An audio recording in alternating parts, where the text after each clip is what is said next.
forma que eles conseguem fazer uma composição, trabalhar dentro dela e completamente ignorar do adversário. Time tá voando. Eu fico impressionado da capacidade desse time de tomar decisões, né, de se comunicar, de estar em dia com o que eles vão fazer. É tudo muito preciso, parece que é muito orgânico e merece ser visto mais uma vez. Não é à toa que eles estão na liderança invictos. Vamos acompanhar de novo tudo nos melhores momentos.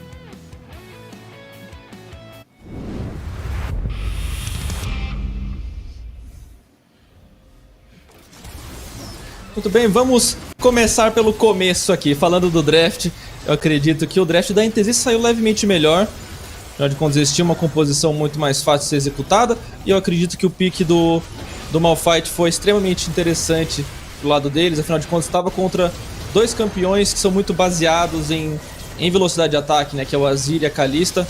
Então eu acredito que a NTZ sai levemente na frente, mas aí que entra a tomada de decisão, o ponto que vocês reforçaram tanto durante a partida, que foi eles não utilizarem essas ultimates da melhor forma, utilizarem juntos de uma luta 5 contra 5, para tentar conseguir mais de um abate. E aí deu espaço pro Rainbow poder fazer essas jogadas, agressivas, né, fazer o Shurima Shuffle ali pra frente, conseguir vários jogadores na ultimate, o que trouxe as primeiras vantagens para a equipe do Santos.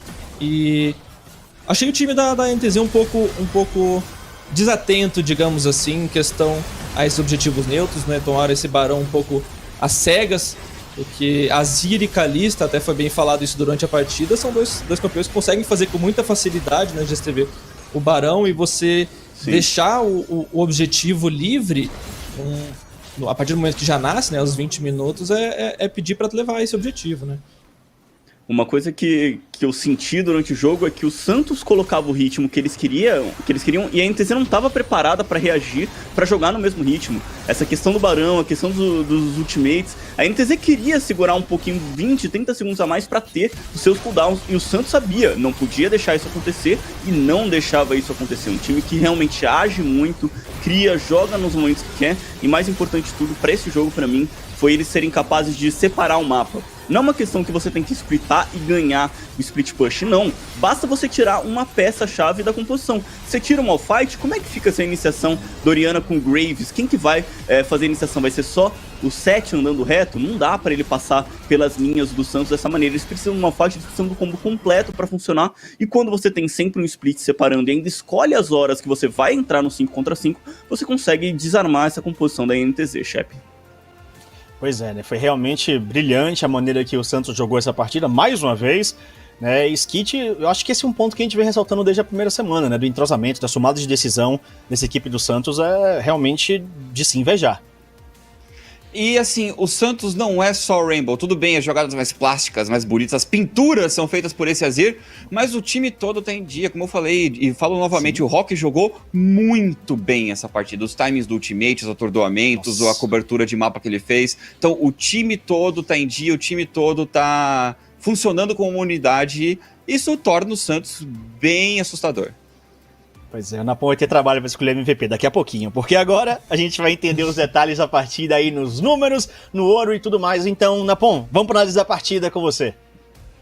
Vamos, chefe, análise na partida então vai vir na telinha aí para vocês. Eu acredito que o time do Santos teve uma partida praticamente impecável, só ali um momento que eu acredito que foi depois do primeiro Barão, eu não consegui concordar com a tomada de decisão deles. Eles não levaram muitas coisas ainda, foram pressionados ali pelo Graves do Shin, tiveram que voltar sem utilizar muito bem o Barão nessas horas. Eu prefiro muito mais que seja utilizado a pressão em 2 rotas e não em 3, mas depois no segundo Barão eles arrumaram isso, foram para 2 rotas, conseguiram finalizar a partida. Mas eu preciso pontuar que o Rainbow foi o cara que conseguiu dar o pontapé inicial na questão do ouro para a equipe, né, GSTV?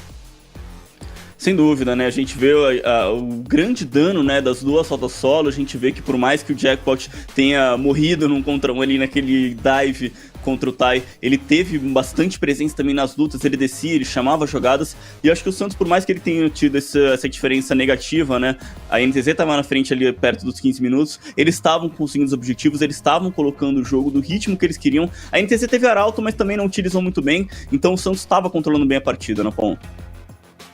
Com certeza, eles conseguiram controlar muito bem e eu gostei do que o Jackpot fez, sim, desde o começo da partida. Era um pouco esperado que ele ia conseguir essa pressão na fase de rotas ali, afinal de contas estava de Renekton, que é um grande campeão da fase de rotas, mas ele conseguiu empurrar isso pro resto do jogo, conseguiu rotacionar bem para as lutas também, Chaep. Pois é, e agora chegou a hora, Napom. É um jogo complicado, o Santos brilhando como equipe, mas essa missão é sua. Quem foi o MVP da partida? Olha, Chaep, eu sempre gosto de dar o destaque para quem puxa o gatilho, para quem faz a primeira ação que leva a uma vitória. Nesse caso foi o Rainbow, o destaque vai para ele, principalmente por conta daquela ultimate no meio, por conta das ultimates que ele conseguiu fazer durante a partida inteira, na verdade. Ele conseguiu criar muito e dar esse pontapé inicial na questão do ouro para sua equipe, que levou depois em toda uma questão que o resto da equipe conseguiu trabalhar muito bem. Então, acho que foi merecido pro Rainbow, Chaep. Merecidíssimo, jogou muito bem aí, Rainbow in the Dark, realmente brilhando na equipe do Santos, partidaça, conseguiu desempenhar.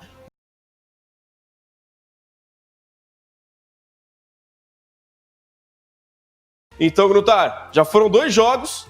Se sábado que vem a PEN jogar assim de novo contra a Kabum, aí eu volto a hypar e vou hypar demais o torcedor da PEN que me aguarde. Vixe, Maria, acho que o torcedor da PEN quer a vitória, mas não tá querendo seu hype não, meu irmão. A galera tem aquele pé atrás, Azar né? deles. Eu vou te dizer uma coisa.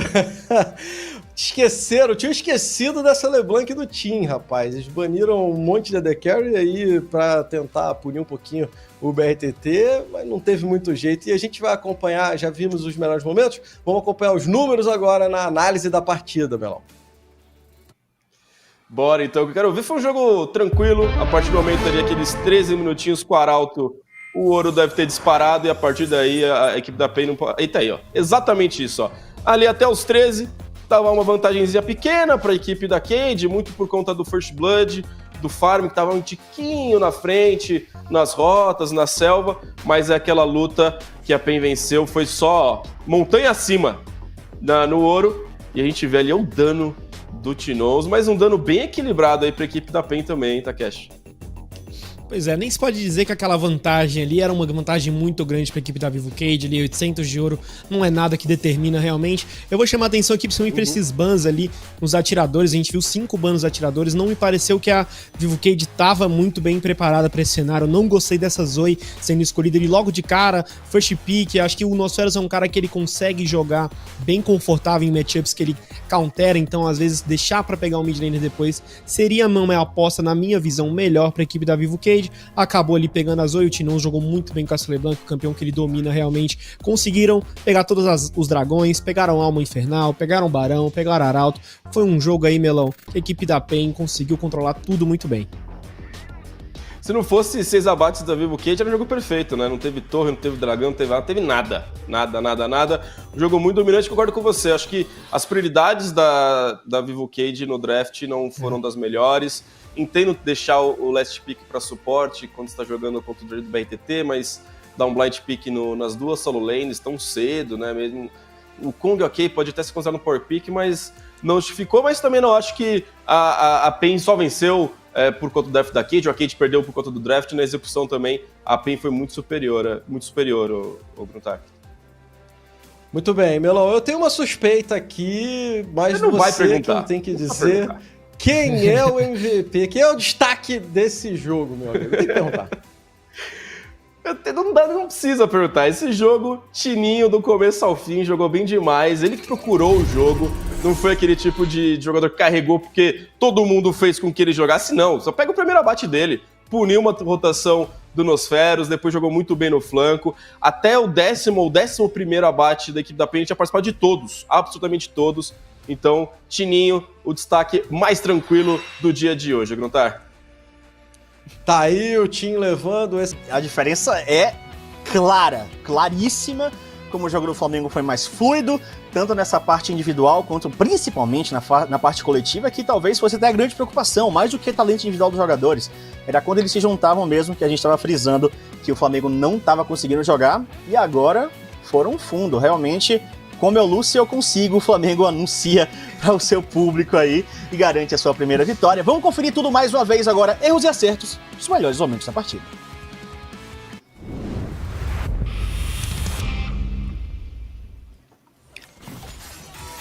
Eu concordo, não era pra ser assim, não era pra ser um jogador fazendo toda essa diferença, mas tem horas que a gente não pode negar as evidências que tem que ter o Lúcio pra conseguir, e dessa vez eles conseguiram, e foi um time bem diferente mesmo.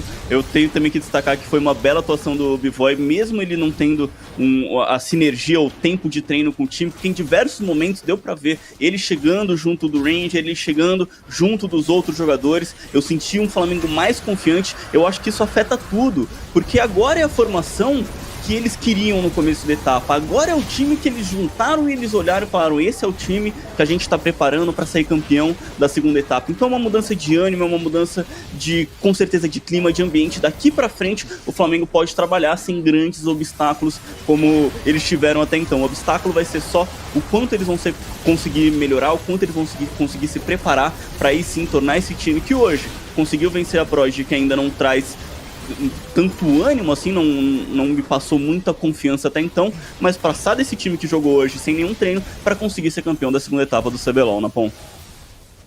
E como faz diferença essa confiança e como fez diferença o B-Boy, porque eu preciso ser sincero, a mecânica, o individual dele tava altíssimo, tava muito bem, ele jogou de forma agressiva. A gente até tentou pontuar na hora do draft o skit de que o Ezreal geralmente ele é usado de uma forma mais defensiva ali pra fase de rotas, pra depois ele jogar de uma forma mais agressiva quando chegar no seu pico de poder. Mas o cara tava indo pra cima o tempo todo, desde o começo, tava criando. O Garo não teve paz, no começo era o B-Boy acertando os pokes e depois era o Bankai chegando nele pelos flancos. Então o Garo não conseguiu jogar essa partida. Mas eu acredito que o time do Flamengo agora se encontra em uma posição muito boa, porque eles conseguem sair com a vitória, mesmo nessa situação da falta de treino, de não ter essa sinergia e tudo mais. Então, quer dizer, que eles precisam trabalhar daqui pra frente é muito mais fácil, é muito mais tranquilo de ser trabalhado, Chaep. Pois é, realmente, o jogo veloz, né? Menos de 30 minutos eles finalizaram a partida, né? Eles vão agora ir pra derrubar essas torres em 29 minutos. E a gente vê mais 2 eliminações, só vai ficar o Graves do Yamp de pé. Vai até nascer o Garo depois, mas realmente não dá pra segurar. O Flamengo já estava muito forte, com bastante vantagem nesse momento do jogo. E eu assino embaixo, o B-Boy com uma atuação espetacular, jogando muito bem, agressivo, foi pra frente, nada de absorver pressão com o Ezreal. Termina a partida 8/1/6, né? É exemplar o que fez aí esse Flamengo com uma chegada muito, muito forte, né? Desses 2 jogadores que mudaram completamente a cara do time, deram ânimo, deram renovação, Skit. Acho que a única jogada mais assim dele foi aquele ir pra frente na rota do meio que teve que gastar o flash pro Nautilus. Sim. Fora isso, ele mostrou o que um EZ de manopla tem que fazer. Um EZ que tá com essa build, que tá com essa vantagem, tem que ir pra cima. Você pode ser iniciador, é só ser bom. Exatamente, ele foi muito bom, né? Conseguiu fazer muito bem o seu trabalho, saía muito bem do zoning e das iniciações da equipe da PRG o tempo inteiro, devolvia dano, o Lucy também tava o tempo inteiro indo pra cima, se jogando no meio de todo mundo, e deu certo. O Flamengo garante sua primeira vitória. Vamos entender agora nos detalhes então, GSTV, como foi essa partida, nos números, no ouro, no dano, que o Flamengo conseguiu finalmente garantir a sua vitória número 1 no CBLOL, na análise da partida. É isso aí, Shep. Já tô sabendo aqui que a gente vai ter uma surpresa aí, talvez, nesse nosso dano. E essa dupla de rota inferior, eu acho que praticamente vindo direto de um bootcamp, né? Que já estavam treinando juntos na Coreia, acabaram de chegar. O que é isso? Olha o estrago que fez esse Ezreal do B-Boy. Se somar o time inteiro do Flamengo, vai chegar perto ali do dano dele. Acho que se somar inteiro o time da Prod também vai estar perto do dano dele. Ele realmente foi muito presente, muito persistente no dano que ele estava causando. A gente tem que sempre relembrar que por mais que o Ezreal ele seja um campeão que ele vai crescendo, ele é um campeão que ele consegue abusar bastante do alcance, bastante do posicionamento para sempre causar dano e dominar a rota do meio. O Flamengo também estava muito bem preparado para encaixar e jogar em volta de um jogador que acabou de chegar no time. Tem que dar um mérito para isso também, Napom. Com certeza. E o que eu quero lembrar é que assim, o Ezreal, ele é um campeão que tende a ter o seu gráfico de dano inflacionado por conta dos pokes e tudo mais que ele consegue causar, mas não tanto assim. Que o cara causou de dano nesse jogo, não tá escrito. É aquele poder do Ezreal agressivo que a gente gosta de ver. Faz muito tempo que eu não vejo um Ezreal desse jeito aparecendo aqui no CBLOL, e eu acho que isso pode ser até um quesito que vai definir, de certa forma, o meta aqui pra frente pro nosso campeonato.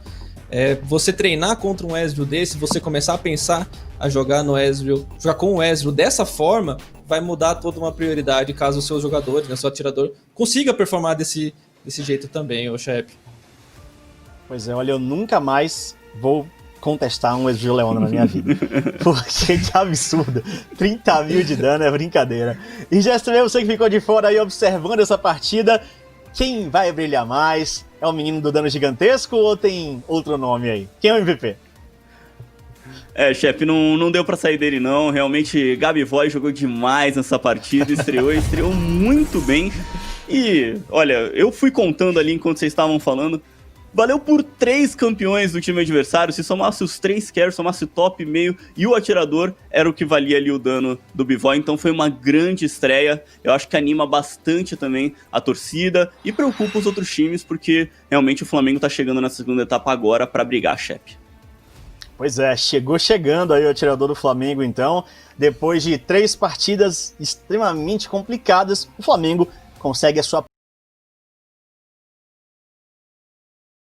Tinham condição de sair com a vitória e foi parelho até certo momento, bem no finalzinho, a Kabum começou a vencer todos os combates, todas as lutas, e depois daquele barão e toda a vantagem que eles conseguiram, ficou complicado para a Fúria defender. Vamos para os melhores momentos, vocês vão conferir tudo o que aconteceu nessa partidaça de League of Legends.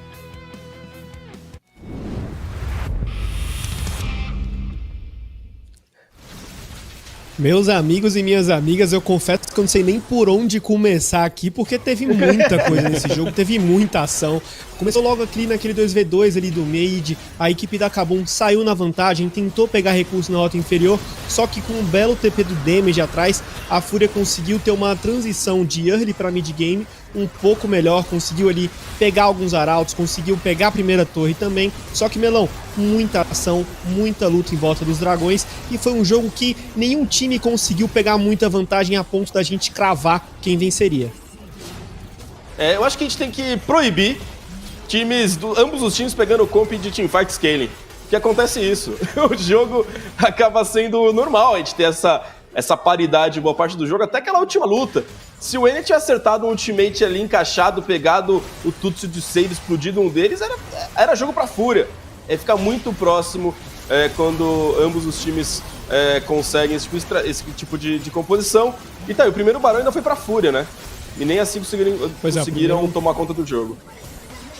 Pois é, o primeiro barão foi logo pra eles, só que acabaram morrendo bastante, sobrou só ali o Sting, o Yang tava num dia muito bom, de Zave também ali, conseguiu causar muito impacto, e eles acabaram conseguindo, no final das contas, sair com mais objetivos aí, a equipe da Kabum, na verdade, conseguiu sair com mais dragões, conseguiram pegar aquela alma, mas a gente viu que estavam sendo lutas que estavam sendo muito decididas ali, num pequeno detalhe, um flanco ali do Kong, às vezes uma Orianna e uma Senna conseguindo sobreviver um pouco mais, só que no final das contas eu acho que um fator determinante aqui é um pouco de como tá desenhado o meta, como tá desenhado aqui os campeões. A gente vê aí que o Kong tem a Dança da Morte, o Aphelios também, e a Karma tem esse Turíbulo que ajuda bastante o Aphelios e o Azir a causar mais impacto. Então, no lado da Fúria, escalavam, jogavam bem ali pro late game, só que tem o fator bonecão e tem o fator aí item também que dá uma diferenciada, Melão. Fator bonecão. É o que eu comentei durante o jogo, acho que o fato da Kabum ter mais DPS, mesmo a Fúria também tendo uma composição late game de teamfight, acho que DPS vai contar mais naquela altura do campeonato. A Kabum tinha um campeão a mais que podia fazer essa Dança da Morte também, acho que, como você disse, conta um pouquinho a mais sim. Então foi muito bem executado também, acho que nas teamfights, depois que se acertou, a equipe da Kabum jogou muito bem, o Save também entrou no game.